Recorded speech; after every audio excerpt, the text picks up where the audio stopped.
Para peserta, selamat datang. Hari ini kita akan membahas peraturan keselamatan lalu lintas. Pasal 102 hingga 114 tentang urutan hak jalan. Ini berkaitan dengan hak masuk yang terbagi menjadi 3 kategori besar. Kategori pertama adalah video yang sedang kalian lihat sekarang, karena kami telah merangkum menjadi sekitar video 50 menit untuk satu pelajaran. Di halaman dalam situs kami, ada informasi yang lebih mudah dipahami untuk pemula. Jika Anda memerlukan informasi lebih lanjut, Anda dapat mengakses tautan di dalam database peraturan nasional. Anda dapat melihat data yang lebih rinci. Selanjutnya, mari kita lihat penjelasan di sini. Tanpa tanda garis atau tulisan. Tidak ada pemisahan jalur utama dan cabang. Jalur terbatas harus berhenti. Beri kesempatan kepada jalur multi untuk melintas. Jumlah jalur sama, kendaraan belok harus berhenti. Beri kesempatan kepada kendaraan yang melaju lurus. Kendaraan lurus dari belakang atau belok, kendaraan dari sebelah kiri. Harus memberi kesempatan kepada kendaraan dari sebelah kanan. Para peserta ingat kalimat ini. Kendaraan dari sebelah kiri harus berhenti memberi kesempatan kepada kendaraan dari sebelah kanan. Mari kita lihat berita ini. Melaporkan kejadian di bulan Februari 2023. Kecelakaan fatal di Changhua dan Meihua. Seorang pengendara wanita berusia 26 tahun. Dalam perjalanan kerja melewati jalan industri. Persimpangan tidak ada lampu lalu lintas. Tabrakan dengan mobil sedan. Setelah dilarikan ke rumah sakit, ia meninggalkan 3 anak kecil. Teman-teman, pikirkan, anak berusia 26 tahun memiliki anak kecil. 3 anak kecil ini, setelah 5 Februari, tidak akan memiliki ibu lagi. Teman-teman, pikirkan betapa sedihnya. Sangat menyedihkan sekali kecelakaan langsung pergi. Selalu saya ingatkan kepada para peserta, berkendara harus sangat hati-hati. Sangat hati-hati. Baiklah, mari kita lihat bagaimana keadaan sebenarnya. Siapa yang memiliki hak prioritas? Motor itu bagaimana? Motor gitu ya. Harus terus berkendara, ayo terus berkendara. Lihat, dia tidak bergerak. Seorang ibu muda berusia 26 tahun juga mengendarai motor. Melewati persimpangan yang sama. Mobil sedan melaju langsung menabrak. Meluncur ke udara kemudian jatuh keras. Luka parah dan meninggal. Meninggalkan 3 anak kecil. Karena persimpangan ini telah terjadi 3 kali kecelakaan lalu lintas tahun ini. Benar-benar perlu ingatkan persimpangan ini. Menggambar, menetapkan berhenti dan berjalan. Bahkan memasang sistem lampu kilat. Untuk membedakan jalur utama, warga berharap dapat dipasang lampu lalu lintas di persimpangan ini. Setidaknya kendaraan yang melintas akan melambat. Jangan sampai ada tragedi lagi, membuat keluarga hancur. Wartawan Chen Sung-hwan berkata, tidak akan mengganggu Anda. Kendaraan dari sebelah kiri harus memberi jalan kepada kendaraan dari sebelah kanan. Siapa yang berada di sebelah kanan motor itu?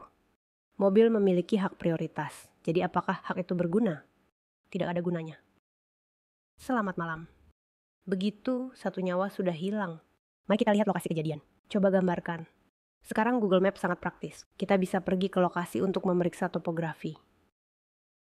Di persimpangan ada garis jaring. Itu menunjukkan bahwa kendaraan masuk dan keluar. Tidak bisa parkir sembarangan. Ada tulisan di tanah. Pelan. Kalian lihat juga pelan. Selanjutnya, ada satu hal yang perlu diingat para peserta. Jika suatu saat berkendara dan melihat cermin sudut, artinya Anda harus melambat. Tujuan cermin sudut adalah untuk memberikan sudut pandang. Anda harus melihat dengan jelas, tidak ada kendaraan yang lewat. Jadi Anda harus melambat. Catat baik-baik. Di daerah pegunungan, jika melihat cermin pengganti. Itu berarti Anda mengatasi kekurangan penglihatan Anda. Jadi Anda harus melambat. Apakah ada di sini? Karena di sini mungkin tidak terlihat. Ini bisa terhalang. Di sini mungkin ada kendaraan masuk dan keluar. Ini dapat menghalangi pandangan Anda. Mobil sedan dari arah ini melaju maju. Semua berjalan. Baiklah. Tunggu sebentar, mundur sedikit. Motor melaju dari sini. Dari video kita bisa melihat, motor itu melaju cukup cepat. Tidak melihat ke depan dan langsung meluncur. Tidak ada yang melihat, di perempatan tidak ada mobil. Hanya saja terus berjalan ke depan, tidak tahu mengapa bisa begini. Sangat membingungkan, nyawa sudah hilang seperti ini. Lalu bagaimana dengan ketiga anak ini? Sekarang pintu masuk ini sudah diperbaiki. Mari kita lihat, apa yang diperbaiki di pintu masuk? Lampu lalu lintas sudah diperbarui. Sepertinya tidak buruk kan, tapi masalahnya muncul lagi. Selama ini tidak ada orang di sini.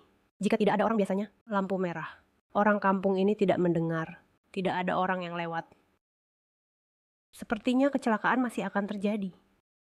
Tidak tahu kapan kita bisa menang. Selanjutnya, kasus ini juga sama. Sebelumnya, pada Agustus 2021, kecelakaan besar yang melibatkan Merkuri. Menjemput 3 anak lelaki. Sementara dalam perjalanan terjadi kecelakaan. Kendaraannya kehilangan kendali dan terbalik. Anak berusia 13 dan 14 tahun berhasil diselamatkan. Tidak ada tanda-tanda kehidupan. Ibunya selamat. Ada juga anak laki-laki berusia 9 tahun, Jieji. Mari kita lihat keseluruhan situasi ini. Pada 27 bulan sekitar pukul 9 pagi, di jalan industri dekat Cihuitang, Yunlin. Sebuah mobil sedan hitam bergerak dari utara ke selatan. Mobil di sebelah kiri memberi jalan pada mobil di sebelah kanan. Mobil putih berada di sebelah kanan mobil hitam. Maka mobil putih mempunyai hak utama. Namun, hanya selisih beberapa detik, terlalu cepat menabrak. Setelah ganti mobil,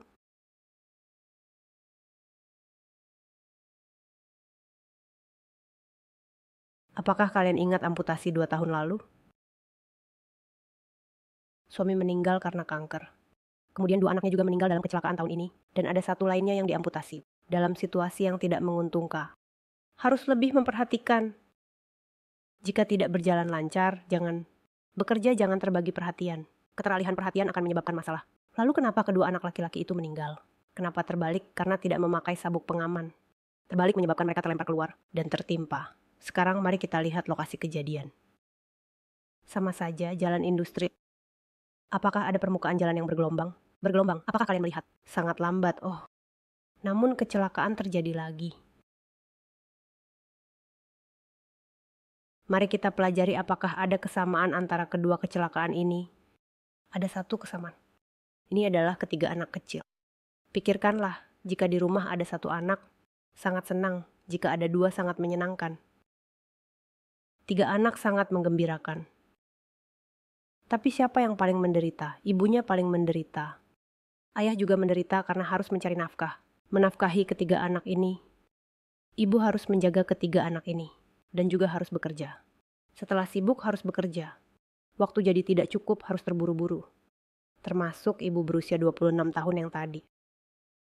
3 anak kecil setelah selesai. Dia harus pergi kan. Pasti terburu-buru. Sekarang saya bisa 100% yakin memberitahu kalian. Pasti terburu-buru. Jadi dari kedua kasus ini, ingin mengingatkan kalian semua, setelah membangun keluarga, ada anak-anak yang perlu dijaga. Jangan serahkan kepada 1 orang saja. Melalui pintu masuk tanpa batas. Jangan anggap remeh. Tak peduli apakah itu pintu masuk yang baik ataupun pintu masuk yang tidak baik. Jangan pernah anggap remeh. Sebab fasilitas jalan tidak akan berubah. Jumlah kendaraan dan kecepatan kendaraan tidak diketahui. Jadi kalian harus belajar untuk mengurangi kecepatan terlebih dahulu. Harap diingat, pelajari untuk mengurangi kecepatan lebih dahulu. Berikutnya, mari kita lihat. Kabar ini juga sama. Tidak dapat menunggu anak pulang ke rumah lagi. Kata-kata ini, apakah terasa menyentuh? Sangat menyentuh dan membesarkan mereka sampai besar. Mobil mewah, aku sudah tiada. Mari kita lihat kecelakaan ini. Tepat terjadi di sebuah jalan pegunungan di Pingtung. Di sini ada tempat parkir, ada kendaraan dari Taipei. Terlalu terhimpit, mengubah arus ini menjadi monoton. Oke, mobil putih ini melintas di jalan dan menunggu celah. Saat menunggu celah, perhatikan baik-baik. Maju atau mempercepat untuk lewat. Truk itu melaju dengan cepat setelah melewatinya. Melaju dengan cepat, apakah ada di sini? Bagian depan mobil semakin parah saat mendekati sini. Tidak bisa menyerobot ke depan, ia perlu memperhatikan apakah ada kendaraan yang datang. Sasaran tidak datang untuk diuji, jadi dia berhenti sebentar. Lalu tertabrak ya. Jika dipasang seperti itu, apakah ada cara untuk selamat? Tidak ada cara untuk selamat. Meninggal di tempat, meninggal di tempat. Saya di toko gerakan. Meletakkan senjata sebesar itu. Seharusnya sudah mati, karena tertusuk di sana dan tidak bergerak. Distrik Hokusaku berada di Jalan 35, observasi pada 18 Festival. Saat yang tepat, ada 1 tas lain ketika motor melaju di belakangnya. Sekarang berhenti di depan untuk melihat. Sepertinya sedang terburu-buru pulang. Melihat pengendara motor ini. Terlindas, tersangkut di atap mobil. Juga tidak tahu harus berbuat apa. Kesedihan datang perlahan. Apakah Anda mendengar suara? Kecepatan ini sangat cepat. Melihat tidak, masih ada 1 kendaraan di belakang. Temannya mengikuti di belakang. Ini adalah mobil putih, pengendara pertanian dan temannya mengendarai sepeda. Saat ini mobil putih sudah akan melewati jalan. Jadi mobil sedan ini bergerak. Ketika dia tidak melihat, tertabrak di sini. Dia berpikir jika melewati tidak akan selamat. Sekarang juga ada teman yang bilang saat mengendarai sepeda, mereka menyuruhnya untuk tidak melompat. Juga ada teman yang berterima kasih kepada pihak penyelenggara, datang untuk berusaha meraih kemenangan. Sekarang kecepatan sepeda motor ini mungkin melebihi 200. Apakah ada lomba kecepatan atau pelanggaran kecepatan? Polisi sedang menyelidiki untuk mengklarifikasi kecelakaan ini. Semua orang harus diingatkan, semua orang harus berhati-hati. Ketika melintasi jalan, pastikan sekali lagi tidak ada kendaraan. Ingat baik-baik, oh baik. Jadi, siapa yang bertanggung jawab atas kecelakaan ini? Pengendara sepeda motor besar, karena dia melanggar batas kecepatan secara serius. Dia mengendarai lebih dari 200. Mari kita lihat gambar ini. Melihat lampu kuning berkedip, kita harus memperlambat kecepatan. Melihat lampu merah berkedip, harus berhenti dulu sebelum melanjutkan. Untuk melihat Benny Supermarket, masih sama harus memperlambat kecepatan. Kenapa? Karena akan ada kendaraan yang masuk dan keluar. Jika ada mobil masuk dan keluar, maka akan ada titik konflik. Pom bensin juga sama. Stasiun pengisian juga sama. Karena ada kendaraan yang masuk dan keluar. Mari kita lihat sebentar. Apakah persimpangan ini bisa dianggap sebagai persimpangan? Selain itu, apakah ada lampu berkedip, lampu kuning, dan lampu merah? Mari kita lihat persimpangan ini. Apakah ini termasuk persimpangan? Karena tidak ada. Tidak ada jalur, jadi tidak dihitung. Apakah persimpangan ada lampu berkedip, lampu kuning? Juga tidak ada lampu merah yang berkedip.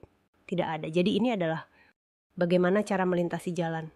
Ini adalah segmen video yang baru saja kita tonton. Ini disebut kuda hitam, sangat cantik. Kendaraan medis berhenti di sini.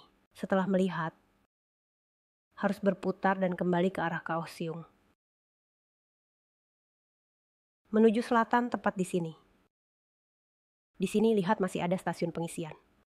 Masih ada supermarket. Apakah Anda melihat supermarket? Di sini ada 111. Ini juga cukup terkenal. Cukup terkenal.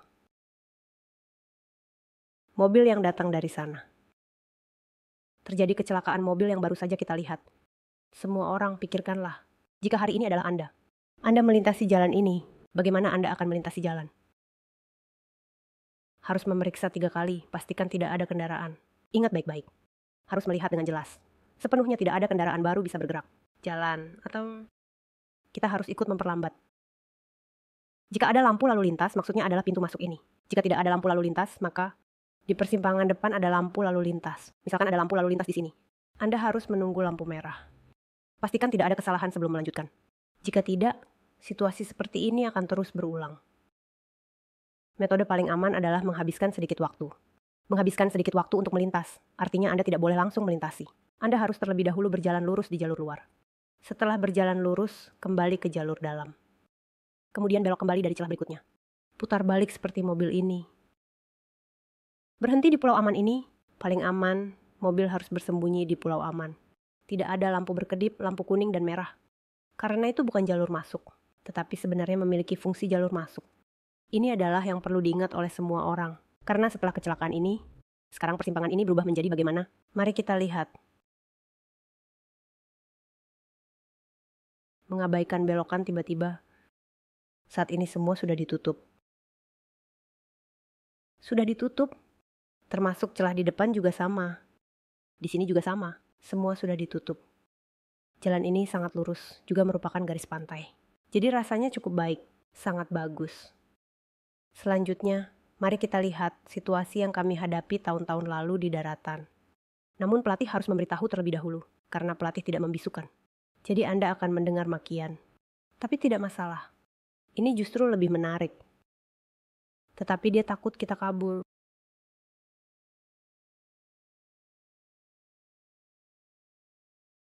Seperti ini bagus, sekarang ditambahkan ikan mas. Tambahkan ikan mas 3 dari 2.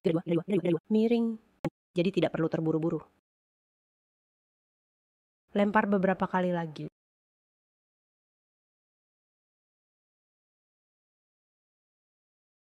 Mobil ini, ayo mobil ini ada masalah.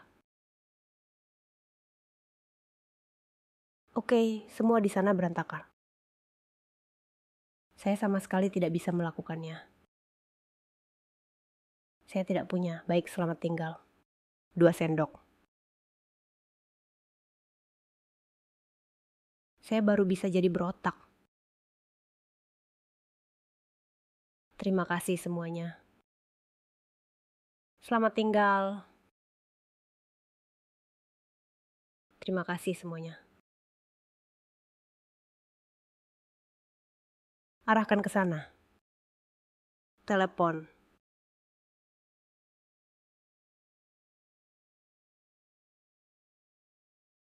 Baik, kita lanjutkan latihannya. Ini adalah situasi yang kami hadapi sebagai pengemudi. Jadi nanti jika Anda mengemudi juga akan menghadapi situasi seperti ini, bagaimana cara menghindarinya? Tadi apakah Anda mendengar suara kendaraan lunak ada tombol? Suara klakson. Semuanya tidak seharusnya tidak diperhatikan. Mari kita lihat tempat kejadian. Merah adalah mobil sedan, biru adalah mobil transportasi. Karena awalnya ada 3 jalur. Sekarang sini jalur, lalu menjadi jalur. Mobil satu putar kiri. Jadi dia pasti di jalur dalam. Saat datang ke sini dia menyadari, rusa ternyata memiliki tumor. Jadi dia harus kembali ke jalur tengah. Maka terjadi peristiwa yang terjadi tadi. Dia tidak tahu kondisi jalan di sini. Biasanya kita pasti akan berada di jalur dalam terlebih dahulu. Ketika datang ke sini ada titik konflik di sini. Siapa yang punya hak utama? Kami adalah mobil yang berjalan lurus. Kami juga mobil sedan. Jadi hak utama kami melihat jalan seperti ini. Seperti persimpangan tipe daging. Ketika tiba di sini Anda harus melihat dua sisi. Jika ada mobil besar, harus memberi jalan pada mobil besar. Ini yang akan diingat oleh semua orang di masa depan. Baik, mari kita lihat. Kondisi jalan ini terlihat seperti ini. Di depan ada 2 jalur. Di belakang ada 3 jalur, tapi tidak terlihat 3 jalur. Jadi, di masa depan jika Anda melihat arus kendaraan seperti ini, harus lebih perhatian. Perhatikan pengurangan jalur, hati-hati dengan kedua sisi. Apakah kita sudah membicarakannya? Mobil belakang juga sama, mobil depan di kiri. Kanan, Anda harus memperhatikan semuanya. Terutama untuk mobil besar. Kami harus lebih memperhatikannya, karena mereka mengambil lebih banyak uang. Sudut pandangnya akan lebih luas. Ketika jalur masuk ke sini, kembali menjadi 3 jalur. Apakah Anda melihatnya? Jika berbelok kiri, menuju Jalan Alishan, tiba-tiba ada bagian ini muncul. Sangat aneh. Saat berbelok kanan, masuk ke jalan mobil luar, belok kanan atau jalur lambat. Sampai di pintu masuk, lalu belok kanan. Saat berbelok kanan dari jalur lambat, harus pada jarak 30 hingga 60 meter sebelum memasuki persimpangan. Masukkan rekaman lambat. Mari kita lihat laporan berita ini. Nyalakan lampu arah, pastikan tidak ada mobil di belakang kanan. Pengemudi belok kanan dari jalur campuran. Seorang misjang di Kaohsiung baru-baru ini pergi ke Tainan. Beginilah saat berkendara. Namun ia menerima sebuah tiket. Tentu saja dia merasa sangat membingungkan. Saya kan bukan belok dari sisi dalam, saya belok dari sisi luar. Pelanggaran terjadi saat belok kanan di banyak jalur. Tanpa beralih ke jalur luar terlebih dahulu, denda 600. Kembali ke persimpangan ini yang terletak di Jalan Ningguan dan Jalan Zhongshan di Tainan. Mobil di belakangnya juga ikut belok. Pengemudi seharusnya tidak tahu bahwa belok ke kanan seperti ini sudah melanggar. Dalam 2 menit, setidaknya 3 mobil belok dengan cara yang sama. Bagi penduduk setempat, tidak masalah. Pasti banyak orang yang langsung lewat. Saya juga mengemudi hampir sama. Tidak mungkin kita berdiri di jalur motor. Bicara tentang jalur ini, jalur untuk kendaraan kecil lebih diutamakan, mobil tidak akan berebut jalan. Jalur campuran juga bisa terus maju. Panah belok berlawanan dengan garis. Kembali kena denda. Ternyata saat mendekati garis, harus beralih ke jalur motor. Dan kemudian belok kanan, tidak bisa belok mendekati persimpangan. Tapi tempatnya dekat persimpangan. Masih ada tempat parkir. Yang mengurangi uang bagi motor yang berhenti dan bergerak saat lampu merah. Bagaimana cara belok? Tidak ada tanda sama sekali. Mengingat desain garis seperti ini, bukankah seperti jebakan? Banyak mobil di sini. Jadi saat saya menyalakan lampu arah, tidak ada yang memperhatikan saya. Tidak ada yang membiarkan saya mendekat. Ketika saya bisa belok, sudah sampai di persimpangan. Karena saya merasa ini adalah masalah desain jalan. Karena di sini jalur di sebelahnya sangat sempit, mengacu pada jalan Dashi di Kaohsiung. Garis putus-putus yang dapat diubah jalurnya. Sudah dipasang 50 meter sebelum persimpangan. Dan di permukaan jalan juga ada tanda yang jelas. Bisa terus maju, bisa belok kanan. Jika salah dapat penalti, maka pengguna jalan bisa memahami dengan jelas. Jalur yang memungkinkan belok di pusat kota Kaohsiung. Di ujung jalan ada papan peringatan. Banyak kendaraan kecil di pusat kota Tainan. Masyarakat mengeluh, mengikuti garis tapi mendapat denda. Dinas Perhubungan menjawab, harus belok 30 meter sebelumnya. Nyalakan lampu arah, alihkan ke jalur luar. Dengan konsep seperti ini, dalam jarak 30 meter dari pintu masuk jalan. Dengan cara memasang garis putus-putus, dari sini dapat bergabung. Menekankan ini bukan jebakan. Harus lebih diperhatikan oleh pengguna jalan. Di sini tertulis di nota yang dilaporkan oleh masyarakat. Harus jelas, ini adalah laporan dari masyarakat. Jadi mengingatkan kepada semua peserta. Sekarang banyak denda adalah laporan dari masyarakat. Baiklah, jadi semua tahu cara belok kanan. Selanjutnya, mari kita lihat kecelakaan ini. Kita berhenti sejenak. Mobil muncul dari bawah. Di bawah adalah rekaman dari belakang. Ini adalah yang di depan, muncul dari bawah. Dia akan belok kiri, mari kita lihat bagaimana dia belok kiri. Baik belok kiri. Beberapa kesalahan saat naik dari jalur bawah.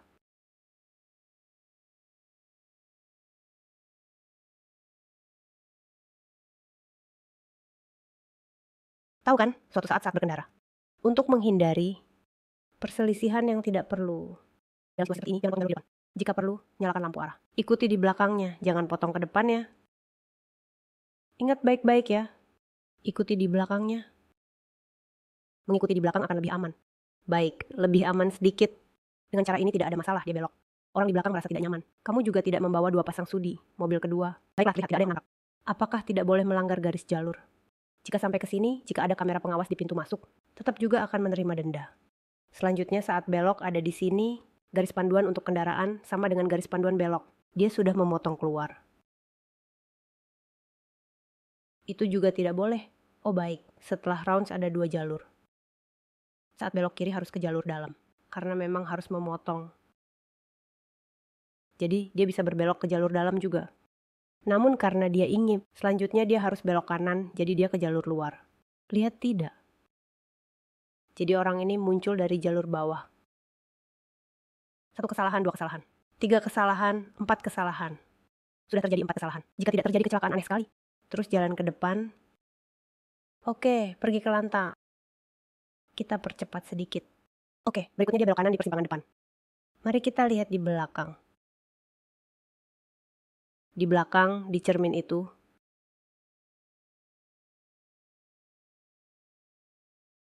juga ada sepeda motor yang datang. Apakah ada sepeda motor terlihat? Sepeda motor tidak menyalakan lampu. Jika dia menyalakan lampu besar, maka lebih mudah untuk melihat bahwa dia tidak menyalakan lampu. Dia memang harus belok kanan di persimpangan ini. Belok kanan itu, jalur mobil asing bisa menggunakan kode belok. Apakah ini baik? Belok lalu lihat. Bicara. Apakah sudah A? Sudah jatuh setelah A jalan macet. Anak muda ini bangkit dan minta maaf. Dia berkendara lebih cepat. Tidak apa-apa. Dia mau pergi menepuk pantatnya. Mau pergi, tidak salah. Boleh tolong dia pergi? Tidak boleh. Sama sekali tidak boleh. Ini harus diingat oleh semua orang. Jika kalian mengalami kecelakaan kecil atau besar di daratan Cina, pasti harus menelepon polisi. Karena di jalur ini, kebetulan ada staf dari showroom mobil Yulon yang datang membantu mengeluarkan tanda segitiga darurat. Nah, harus dikatakan, orang harus turun dari mobil. Rem ditarik, cepat. Letakkan tanda darurat. Tempatkan di belakang agar mobil di belakang tidak menabrak. Telepon polisi dan akhirnya polisi datang, diantar ke rumah sakit. Rumah sakit bilang harus 40.000. Harus pasang paku baja karena tulang rusuk patah. Untuk pasang paku baja 40.000. Dia bilang, dia tidak punya uang. Tidak punya uang, jadi pemilik mobil bilang, pinjam sedikit dari teman. Kita punya perusahaan asuransi yang akan menangani. Nah, mobil ini ada asuransi tanggung jawab ketiga. Yang berarti jika kami mengalami kecelakaan, perusahaan asuransi akan bernegosiasi dengan pihak untuk penyelesaian dan perusahaan asuransi akan mengeluarkan uang untuk mengganti pihak lain. Orang itu bangkit, jadi lebih baik begitu. Iya, ini disebut asuransi tanggung jawab ketiga. Dia memiliki asuransi untuk jalur ini. Jadi diserahkan ke perusahaan asuransi untuk ditangani. 1 bulan kemudian, perusahaan asuransi menelepon dan bilang sudah diselesaikan 80.000. Penyelesaian dilakukan. Jadi bawa cap KTP untuk menyelesaikan. Jadi semua setelah ini berkendara harus sangat berhati-hati. Mari kita lihat gambar di depan dia ini. Juga disebut sebagai asuransi sembarangan. Kita lihat gambar ini, itu adalah kendaraan A. Interior kendaraan. Sekarang kita lihat kaca jendelanya. Kaca jendela dilengkapi dengan tirai. Pelatih tidak menyarankan untuk memasang tirai. Memasang tirai lebih tinggi privasinya. Tidak salah. Itu akan ada masalah visi sudut pandang untuk teman sepeda motor itu.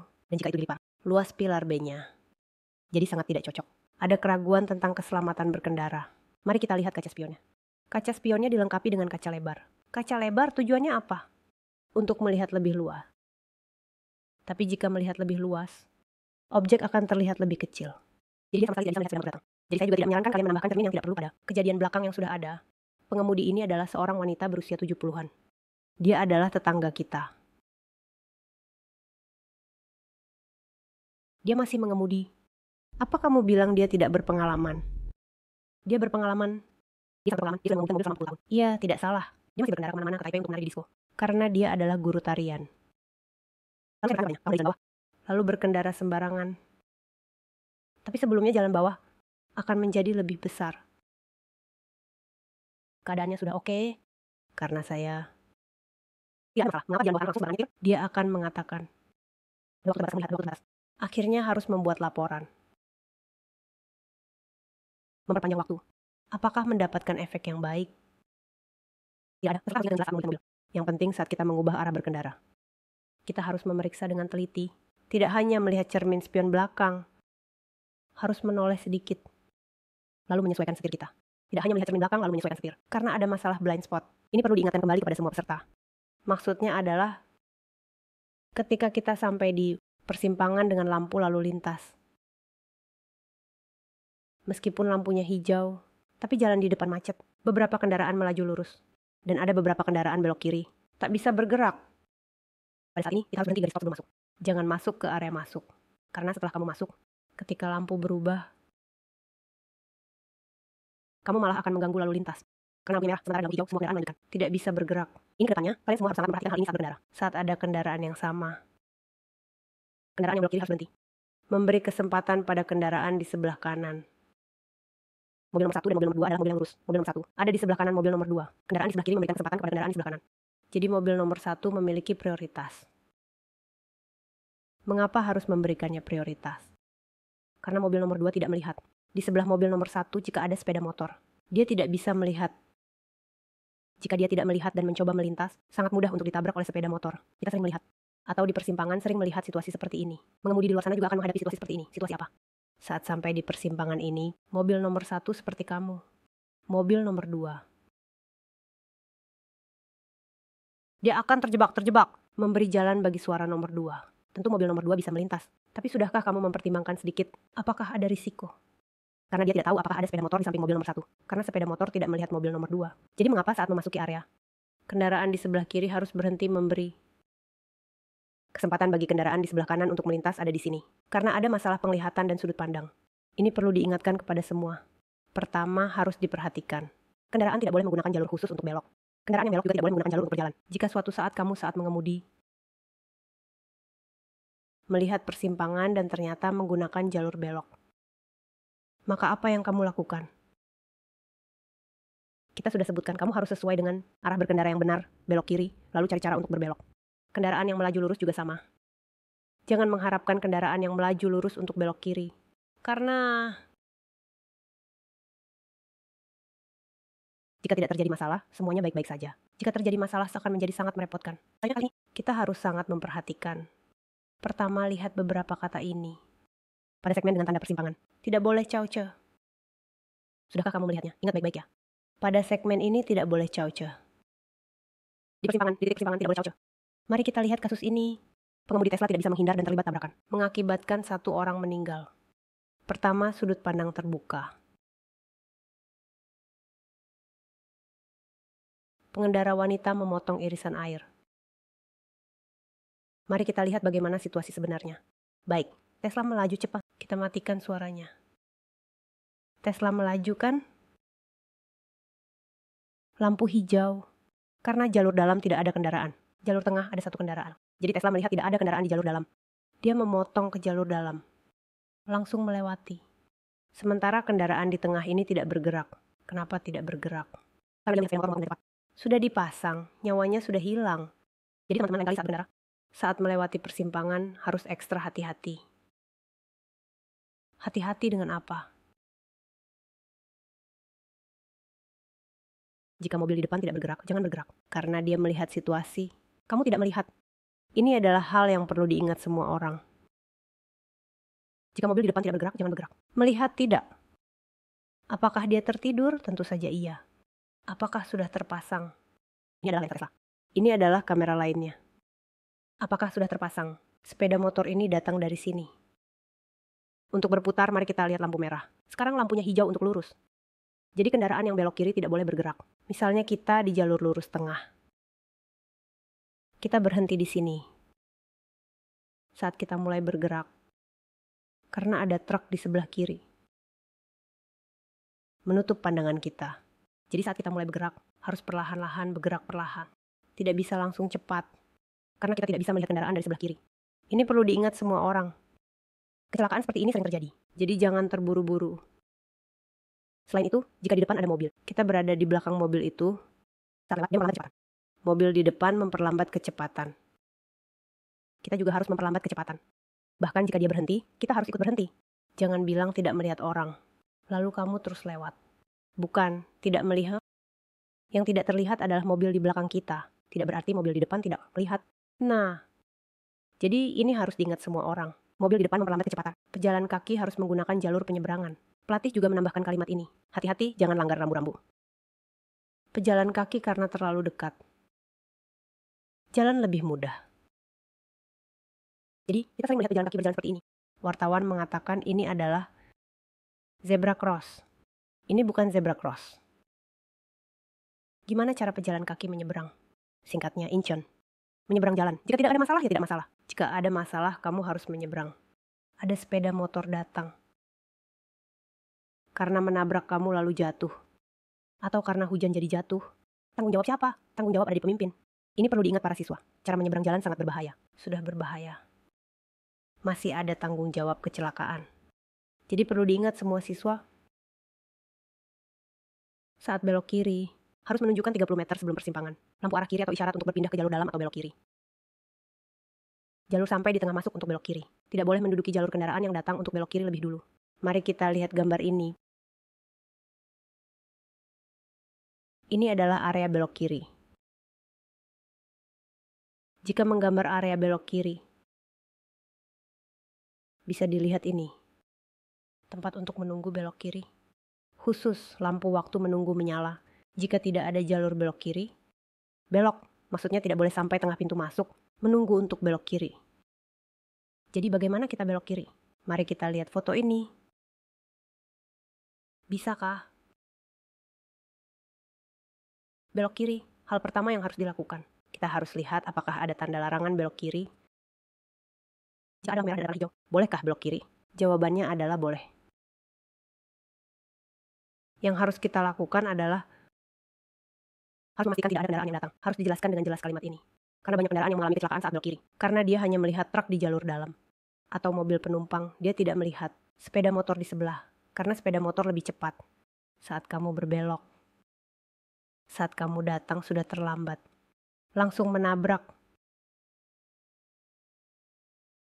Lalu kenapa bisa menabrak mobil ini? Karena kami berbelok ke kiri dan sampai di sini. Jika ada orang yang sedang berjalan, kami akan berhenti. Saya tidak berhenti membawa sepeda motor. Langsung melaju dan menabrak. Kasus seperti ini sangat banyak. Jadi saat kami berbelok ke kiri, harus sangat berhati-hati, memastikan tidak ada mobil yang datang. Selain itu, di sini ada jalur penyeberangan. Tidak ada pejalan kaki yang jauh di jalan. Ini harus diingatkan kepada semua. Mari kita lihat video ini. Mari kita terus lihat lampu hijau, kita akan berbelok kiri. Oke, kita siap untuk belok kiri.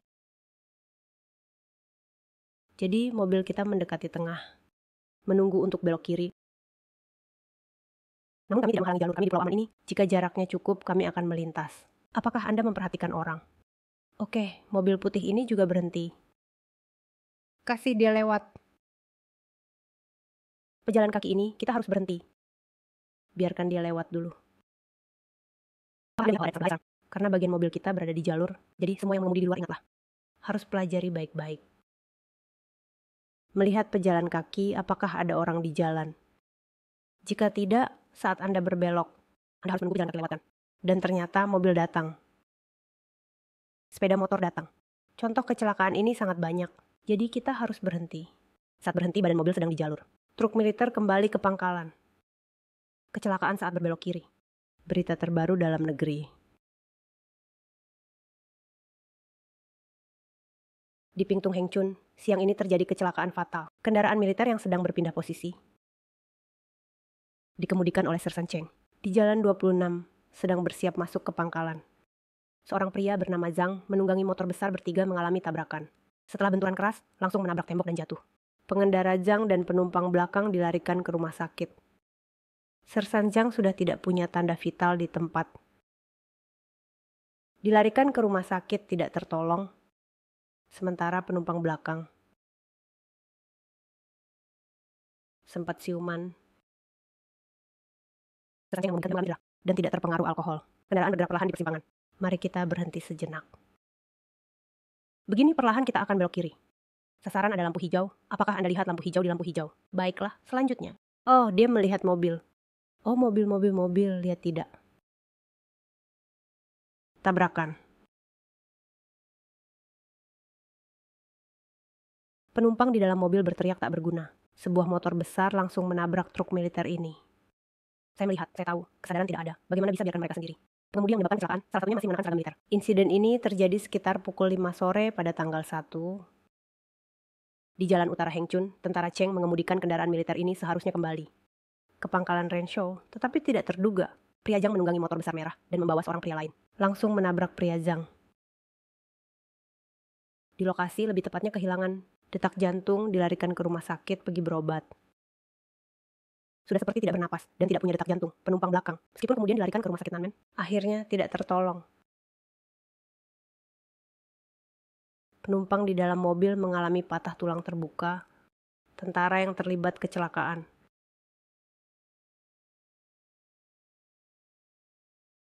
Tidak terpengaruh alkohol, tanggung jawab terkait juga akan terus diselidiki. Reporter Su Shihui melaporkan dari Pingtung. Oke, yang kita bicarakan tadi adalah lampu hijau. Lampu hijau. Mari kita lihat persimpangan ini. Persimpangan ini cukup besar, yaitu pangkalan ini. Saat truk militer kita kembali dari sini. Memakai truk besar sampai di sini. Kecepatan diperlambat karena ini waktu sore. Malam agak gelap. Dia harus belok kiri masuk ke pangkalan. Dan di depan lampu hijau. Berapa batas kecepatan lampu hijau? 70. Lihat tidak, 70. Oke, saat belok kiri tepatnya ditabrak. Dari kecelakaan ini, apakah mau berbalik atau belok kiri? Jika ada persimpangan di depan, jika lampu hijau, jangan belok kiri. Atau belok balik, tunggu persimpangan ini. Adalah lampu merah, lampu merah. Jadi tidak ada mobil yang datang. Kamu baru bisa belok kiri atau putar balik.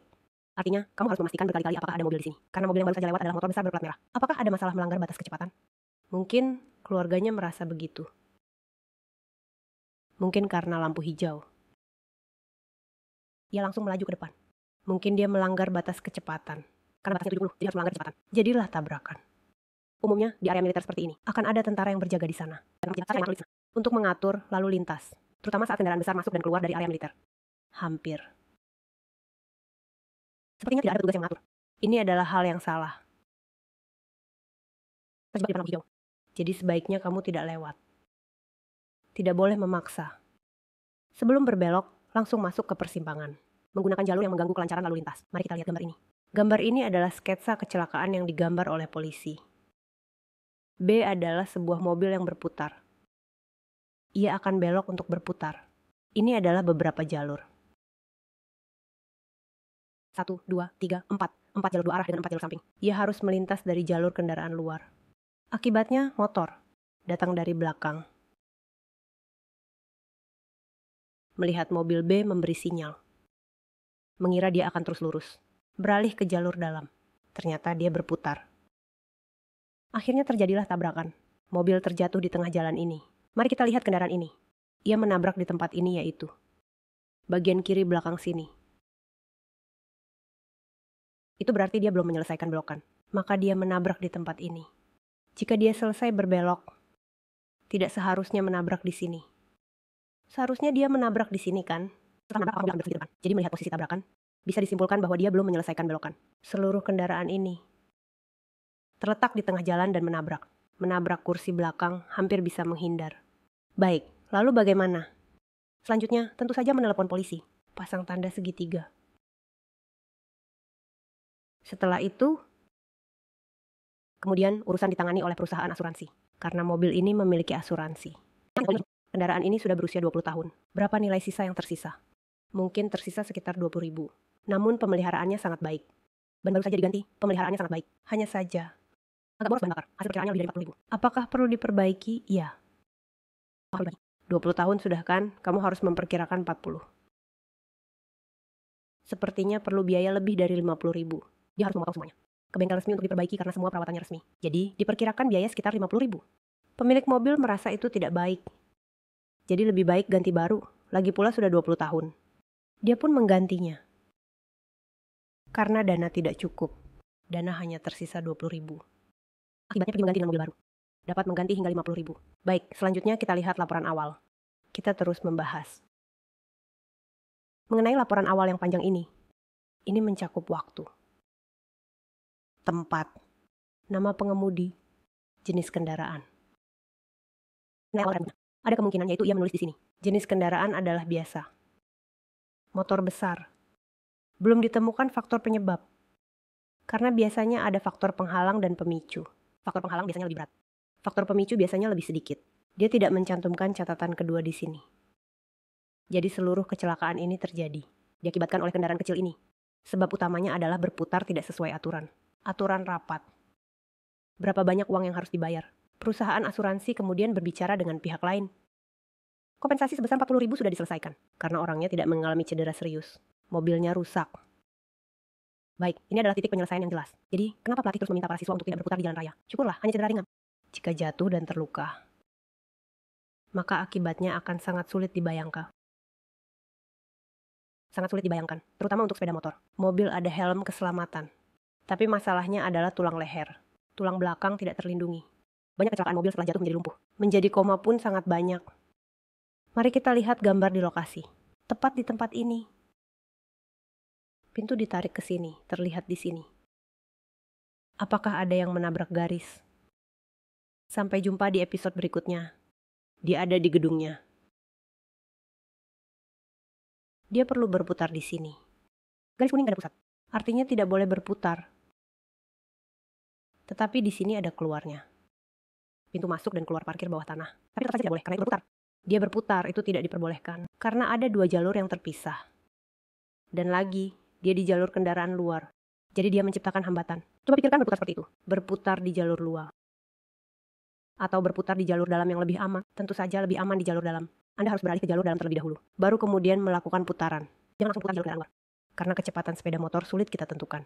Pelatih terus mengingatkan para siswa untuk tidak berputar di jalan raya, lingkari di dalam kotak, cari tempat yang luas. Untuk melakukan manuver. Atau berputar ke kanan di sekitar. Belok kanan semua terlihat. Mudah kan? Karena keselamatan. Lebih penting atau membuang waktu lebih penting? Tentu saja, keselamatan lebih penting. Menghabiskan sedikit waktu demi keselamatan. Jadi apakah dia punya pengalaman mengemudi? Dia mengemudi. Setidaknya saya tanyakan. Lihat ini. Setidaknya ada pengalaman 30 tahun. Karena dia lebih dari 50 tahun. Jadi seharusnya sudah memiliki pengalaman 30 tahun. Ini pengemudi berpengalaman. Terlalu terbiasa bagaimana ya? Dia sudah terbiasa. Tidak ada masalah baginya. Namun kita punya pepatah. Tidak takut 1 juta, takut 1 kilometer. Kemudian kejadian pun terjadi. Harus menyalakan lampu atas juga berarti menyalakan lampu besar. Ini adalah bagian dari jalur yang diatur. Ketika bertemu hewan atau ikan kabut. Saat gelap dan visibilitas buruk. Harus menyalakan lampu depan yang terang ketika tidak ada ikan. Atau ketika kabut. Tidak boleh menggunakan lampu kabut. Surat tilang ini dilaporkan oleh publik. Akibatnya didenda 1.200. Artinya dia menyalakan lampu kabut pada siang hari. Pasal 111 tentang parkir darurat kendaraan. Harus mengikuti ketentuan berikut. Di jembatan, terowongan. Di hadapan rintangan bundaran. Di persimpangan kereta api. Tidak boleh parkir darurat. 2 dalam 10 meter dari halte bus di persimpangan dan tidak boleh parkir darurat. Jadi tempat yang memiliki rambu larangan parkir darurat. Tidak boleh parkir darurat. 4 di depan rambu lalu lintas. Tidak boleh parkir darurat, tidak boleh melakukan parkir darurat secara tiba-tiba. Ketika parkir darurat, harus mengikuti arah kendaraan berjalan. Hanya menempel pada tepi jalan. Ban depan dan belakang. Jarak sisi luar dari tepi jalan atau permukaan jalan tidak boleh lebih dari. Tetapi untuk kendaraan besar tidak boleh lebih dari 1 meter. Untuk kendaraan besar dan sepeda motor ketika melakukan parkir darurat, harus mengikuti arah kendaraan berjalan. Saat parkir sementara gunakan kendaraan besar dan sepeda motor. Harus mengikuti arah lalu lintas kendaraan. Hanya bisa parkir di tepi jalan. Jarak roda depan atau belakang dari tepi jalan atau tepi permukaan. Tidak boleh lebih dari 40 cm. Mari kita lihat berita ini sebagai referensi. Baiklah, ngomong-ngomong soal parkir. Kita semua tahu garisan kuning untuk parkir sementara.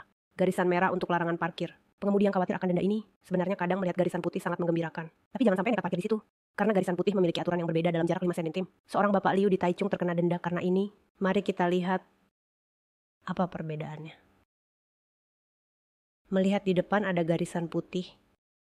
Mobil sedan langsung parkir di samping. Namun Anda mungkin tidak tahu Parkir seperti ini, takutnya akan kena tilang. Mencari lokasi garisan putih ini, parkir di tepi dan melanjutkan mencari teman. Setelah kembali, ternyata mobil yang parkir di garisan putih itu telah ditilang. Di Taichung, Bapak Liu ini pergi ke kawasan Donghai. Takut parkir di garisan kuning atau merah, akan ditilang oleh polisi.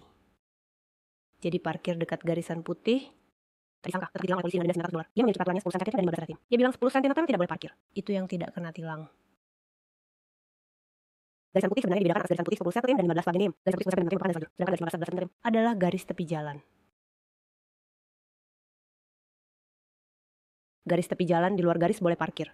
Sedangkan garis lajur, baik di luar maupun di dalam garis tidak boleh parkir. Jurnalis benar-benar mengukur dengan penggaris. Seperti ini, hanya ada garisan putih 10 cm.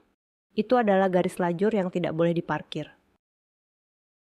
Garisan 15 cm disebut garis tepi jalan. Hanya di situ bisa parkir, sesuai dengan peraturan penertiban lalu lintas. Jika kendaraan parkir di dalam garis lajur atau melanggar garis putih, itu adalah pelanggaran. Tapi perbedaan 5 cm ini sangat sulit dibedakan dengan mata telanjang. Juga membuat pengemudi mengeluh. Apakah nanti harus membawa penggaris setiap keluar rumah? Serius, artinya harus membawa penggaris. Saat saya ingin parkir, harus ada 2 penggaris. Ini 10 cm, ini 14 cm. Saya rasa ini sangat tidak terbentang. Tidak tahu, tegang-tegang. Semuanya juga garisan putih. Perbedaannya hanya di 5 cm yang kecil ini. Publik juga tidak tahu. Namun polisi berkata, tilang garisan putih itu karena pengemudi mengambil alih jalur, mengganggu lalu lintas. Tapi bagi pengguna jalan, lain kali sebelum parkir, tetap harus lihat dengan jelas agar tidak terkena denda. Jurnalis dari Taichung melaporkan. Mari kita lihat berita ini sebentar. Sekolah dasar terdekat selesai belajar. Sebuah mobil putih parkir di sebelah. Wanita bernama Chen yang mengendarai sepeda motor untuk menghindar, bertabrakan dengan bus besar. Jatuh, anjing dibawa ke dokter. Karena wanita itu setelah kejadian, menganggap kasus ini tidak ada hubungannya dengan dirinya. Dilarang meninggalkan lokasi. Jadi polisi menjadikannya sebagai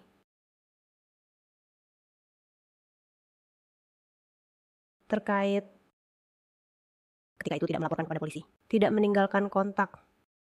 Dianggap bersalah karena kelalaian menyebabkan kecelakaan. Dan dianggap bersalah atas kelalaian menyebabkan kematian. Masing-masing dijatuhi hukuman 6 bulan. Dan dicabut SIM.